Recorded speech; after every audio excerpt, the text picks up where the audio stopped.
Hey, what's up everybody? It's Joe from Gadgetry Tech, and in today's video we're going to talk about the iFi Zen DAC 3, which came out a few months ago, but I wanted to have some more time with it because I had a lot on my schedule and I didn't want to talk about this without actually using it for an extended period of time. So this video is still going to be a little bit on the shorter side because there's not a ton of features to talk about. However, the few features it does have is worth talking about, and that's why I wanted to do this review. So iFi did send this to me for review. Won't affect what I say about it. No kickbacks with them. It's not designed where I keep the unit for profit. It's literally just to do a review and then it goes on its merry way. So pricing, $230 US. And for its power output, it's not the best bang for your buck purely on wattage. So I'm going to start with that. I don't think it's a big deal because I hooked this up to an HD6XX, which is harder to drive, and HD800S. And then some planar magnetic headphones, which are more current hungry, but they don't need a ton of watts. So this still keeps up. Now there's some things I want to talk about as far as the layout and specs, and then we'll get into sound quality. So one, the biggest thing for me and what you pay a little bit extra for is the design in the chassis. When you look at a lot of other $200 amp DACs, which I will show you a couple later, this is just a premium feeling unit. So I'm going to start by saying I think part of what you're paying for is the materials and design. It seems to be incredibly well made. It's easily the best potentiometer I've felt in this price range, so that's a standout benefit. It's a nice metal knob, it's large, it's crazy smooth, and I also had no channel imbalance issues even at low volume. So you get a power match button, which when it's on, it lights up, and it's basically a high gain or low gain setting. If you have very sensitive or easy to drive headphones or IEMs, you can turn this off, and that just gives you more control over the potentiometer for volume adjustment. Now, X-Bass is the unique feature for this. To me, this is the standout thing and why you would consider it, and it's not because you just want to add it to everything, but most DAC amps in this price range don't give you a quick button just to modify the sound. A lot of them are very, very neutral, which is great, and then it relies on PC software for your customization of sound. You can still do that with this. However, this is nice because it's kind of like a plug and play, and you just hit a button and bam, massive bass shelf. Now this bass does carry a little bit into the low mids, so if you have typically a male voice or any voice that's really, really deep, if you turn X-Bass on, it will color voices a little bit, which naturally means it colors certain lower frequency instruments. However, it's a lot of fun if you have a headphone that handles EQ really well, but it's bass light and you're just craving a little extra punch for some hip hop, EDM, whatever you're listening to, that quick tap just is a whole new world of music. I already mentioned the potentiometer, so we're going to keep going right. You have a 6.3 or a 1/4 inch output, and it's far enough away where even if you have a larger plug, I could still use the potentiometer pretty easily. I've had some DACs and iFi ones in particular in the past where it's so close to it that when you adjust it, it's like you're bumping into it. So I like the spacing here. I would have wished just a little bit more. I know they wanted to keep things symmetric, but I think the volume knob should always be completely clear of anything around it. Then you have a 4.4 balanced output or Penacon output. You don't have to believe in balanced outputs. There is more power to be had out of the balanced out. I wish the 1/4 inch jack was just as strong, to be honest, because I typically don't use 4.4 unless the device I have came with only a 4.4. So you could always buy balanced cables if you really like everything else about this amp DAC, but you want a little bit more juice. That is an option too. Now getting into the back of the unit, you have a balanced output, which isn't common at all in this price range. Usually you just get single-ended outputs or the dual RCA or none at all depending on the price. So I like that it's here. You can always get this and it can go to dual XLR. So you can use this as a great DAC. If you don't want to use this as a headphone amp, but you want an affordable, nice looking DAC, you can always do that. Now there is a nice switch, which I like too, variable or fixed. That's pretty self-explanatory. That affects both of these outputs. So if you want to use the DAC as a volume control and you have an amp that's fixed gain, then switch it to variable and use the DAC to control that. You have the dual RCA outputs, which I use, but I didn't want to lose these caps. So if you want to use this as a DAC, I didn't use the balanced output, to be honest. I don't know if it has a higher output voltage, then I'll put it in the specs on the screen. But I don't really have a need or benefit from running balanced on the output side. The digital input is your USB DAC, and it's USB-C now, which is a welcome addition, and of course the USB-C cable is included in the box. Now what's not included in the box at $230 is the power supply. It runs and uses USB-C for your power. That's all you need to make it to work.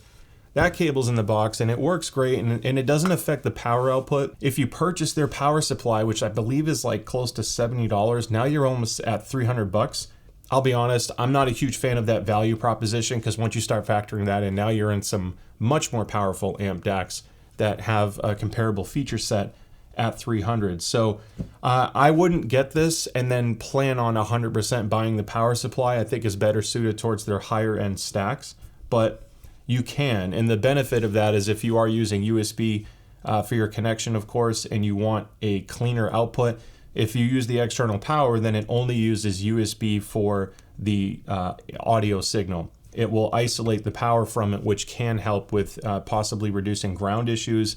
It just depends on if you feel like you have to change it or not, but I wouldn't feel like it's a mandatory thing. There's no sonic benefit. I had an iFi power supply from previous iFi stuff that I reviewed, and it doesn't make a difference to me, at least that I can hear. So I want to talk about sound quality, and I want to compare it to some other amp DACs that I've either covered or will be covering very soon. That's part of why I wanted to delay this review. So iFi has a unique sound signature, partly so. It uses a Burr Brown DAC, and most of the others either use ESS or AKM.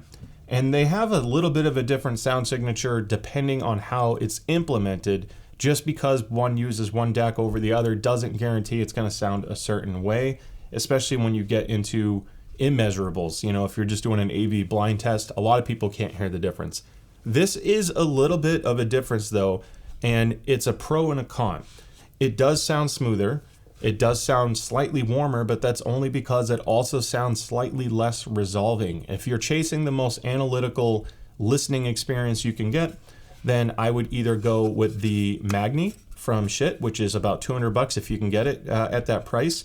This has a pretty large amount of power. You can spec it out to have the Unison DAC, and then it has analog in and out. It's a really basic amp DAC. There's no real features. It's just a gain and a volume knob. Potentiometer doesn't feel as nice either. I mean, it's not bad, but it just feels, you know, stiff. It's decent. It just doesn't have the same premium, and you can even hear a little chassis flex. You don't get any of that with iFi. So again, I mentioned that earlier. Part of what you're paying for is also the build quality and the materials. The Shit product and the FIO K11 ESS version, not the R2R, both sound more resolving and more analytical. Now, when you factor in that this is smoother, if you have a grainy or overly analytical headphone, then sometimes the pairing is better. It's almost like pairing the right wine or beer with your food. Even if one is technically better than the other, depending on what you have or what your preferences are, sometimes you want the right pairing and a little bit smoother and a little bit, I don't want to say warmer, because without bass EQ, it's not that it sounds warm, it's more of a byproduct of the treble being just a little bit smoothed over. Now, the benefit to the Zen DAC V3, like I said earlier, is the bass button. That X bass feature is pretty awesome. And depending on what you're listening to, that's something that none of these others do. And yes, I can implement all this stuff with EQ, but sometimes I just want to turn it on and off because the song changes. And it really is a fun listen, and headphones that I didn't think could handle as much bass as they could, when I equipped it to the Zen DAC V3 and hit that button, it was pretty shocking what it can bring out. And this is something like an HD 800S, which isn't really known for like a lot of bass. It's decent bass, especially with EQ, but this thing makes it punch pretty hard, and I don't listen to it at extreme volume, so I have a little bit of overhead there. None of these could do that without playing with EQ, and sometimes it's just less fun. You know, you want to just flick a switch and turn things on and off. I really think that's a big selling point with this, and even though it's outgunned in terms of power output, it doesn't mean it can't drive things loudly. I could still listen to this at a more than comfortable listening volume to where I never had to max it out. Then you have the FIO R2R amp DAC, which is a smoother sounding version of the standard K11. So these are both K11s. The R2R is more expensive. It's approaching the price of the Shit unit. I think it's about 170, 180. It is a little bit smoother. It reduces some of the edginess and sharpness that I wasn't a super fan of the K11. You can change the filters with these.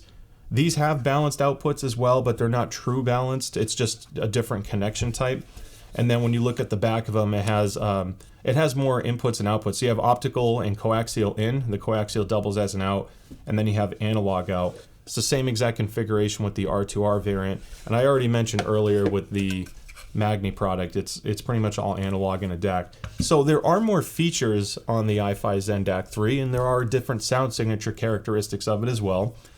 I think at the end of the day, you just have to decide what you care about more. I like the fact that it doesn't need a power supply. Even though I don't agree of not including it, it is nice to be able to just plug into a computer and listen to it and still have it sound great. And yes, the power is not as strong as any of these, but I never need that level of power for pretty much all of my stuff. And if I'm getting a Mod House Tungsten, I'm not going to buy a $200 amp DAC either. I would get something more robust with much better current and power handling capabilities for something like that anyway.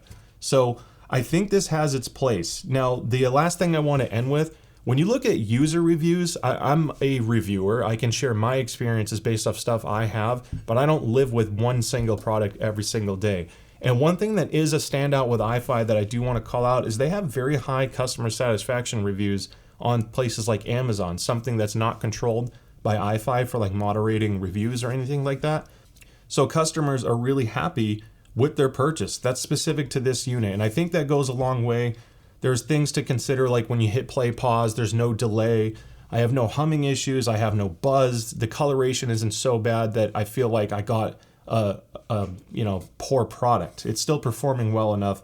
I think you just have to know what to expect. So in summation, it's a really good package set. Part of what you're paying for isn't just the spec, it's also for the chassis and feel. It's also for the features like the X-Bass, the balanced output, and frankly, that volume knob. That's the thing you touch every single day when you use an amp DAC. So that is a very rewarding experience where all of these feel much cheaper. I think those intangibles, or in this case, tangibles, have just as much weight to consider as the sound quality. So hopefully you found the video helpful. If you did, don't forget to like and subscribe. I'd love to see you at the next one. That being said, stay safe and I'll see you next time. Bye.